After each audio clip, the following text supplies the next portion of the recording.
How to support students who fall behind without slowing the class. When a child starts to fall behind in school, it rarely happens all at once. It usually begins quietly. A concept they didn't fully understand, a lesson that moved a little too fast, a moment of confusion that was never clarified. And slowly, one gap becomes two becomes five, and before long, the child is no longer keeping pace with the rest of the class. For parents, this can be worrying. For teachers, it can feel challenging to manage. And for the child, it often feels overwhelming and discouraging. Because while the rest of the class continues moving forward, they feel like they are constantly trying to catch up. And this is where a common concern comes in. If we slow down for this child, won't the rest of the class suffer? The good news is, supporting a struggling learner does not always require slowing down the entire class. What it requires is smarter, more structured support that works alongside the pace of learning, not against it. Let's explore how that can be done in a practical, realistic way. 1. Understand why students fall behind in the first place. Before we talk about strategies, it's important to understand the root cause. Students don't usually fall behind because they are not trying. More often, it is because of gaps in foundational understanding, processing speed differences, attention difficulties such as ADHD, language or reading challenges such as dyslexia, or simply missing key building blocks earlier in their learning journey. When these gaps are not addressed early, they accumulate. And once that happens, even normal-paced lessons can start to feel too fast. This is why early targeted support is so important. 2. Use pre-teaching to reduce classroom overload. One of the most effective strategies is pre-teaching. Pre-teaching means introducing key ideas to the student before the main lesson happens. For example, if the class is about to learn multiplication, the student is first supported with a quick recap of repeated addition, simple visual examples, basic number patterns. So when the lesson begins in class, it is not completely new information.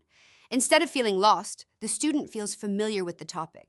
This allows them to participate more confidently without requiring the teacher to slow the lesson for everyone else. 3. Break tasks into entry points, not just steps. A common mistake is assuming students can jump straight into a full task. But for struggling learners, the biggest barrier is often starting. Instead of presenting a full worksheet or assignment, break learning into entry points. First, understand the question, then identify what is being asked. Next, complete one small section, then build gradually from there. Each step becomes manageable on its own. This reduces anxiety and prevents the feeling of being overwhelmed by the whole task. And importantly, it allows the rest of the class to continue progressing normally. 4. Provide in-the-moment micro-support. Support does not always have to mean separate lessons. Sometimes, the most effective support happens during class.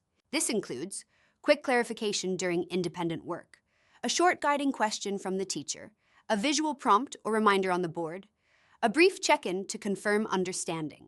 These small interventions take seconds, not minutes, but can completely change a student's ability to stay engaged. It also prevents misunderstandings from building up. 5. Build scaffolding that fades over time. Scaffolding is one of the most powerful teaching strategies. It means giving structured support at the beginning, then gradually reducing it as the student becomes more confident. For example, at first, provide step-by-step guidance, then move to partial hints, then only prompt thinking questions. Eventually, allow independent completion. This approach ensures the student is not permanently dependent on support.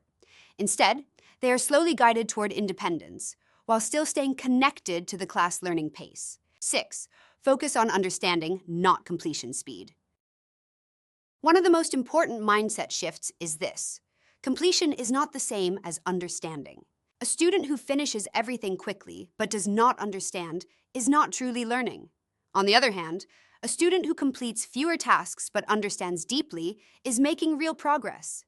This is especially important for students who struggle with working memory, attention, or processing speed. Slowing down understanding is not the goal. Deepening understanding is. 7. Use structured peer support effectively. Peer support can be very helpful, but only when it is structured. Pairing students strategically can reinforce understanding, provide modeling from peers, encourage engagement without pressure. However, it should always be guided by clear expectations. The goal is support, not substitution of teaching. 8. Create communication between school and home. Parents should be informed about specific areas of difficulty. What support is being provided in school? What can realistically be reinforced at home? At home, this does not need to mean long study sessions. Even simple reinforcement, like reviewing one concept or discussing one idea, can make a difference. When home and school work together, progress becomes more stable and sustainable. 9. Reframe what keeping up actually means. Perhaps the most important shift is perspective. Keeping up does not always mean finishing at the same time as everyone else. It means understanding the core concept, being able to participate meaningfully, progressing at a pace that is realistic and sustainable. Some students may need more time, but that does not mean they are not learning. It simply means they are learning differently. Supporting students who fall behind is not about choosing between one child and the rest of the class. It is about building systems that allow both to succeed. Through pre-teaching, structured support, scaffolding, and thoughtful communication, teachers and parents can work together to ensure no child is left behind in silence. Because learning is not a race, it is a journey. And every child deserves the chance to stay on that journey with support that meets them where they are while still moving them forward. Thanks for watching. If you found this video helpful, please like, share, and subscribe. For further questions and inquiries, you may contact us at 65646533 or 8614-7651, or visit www.cognitive.com.sg.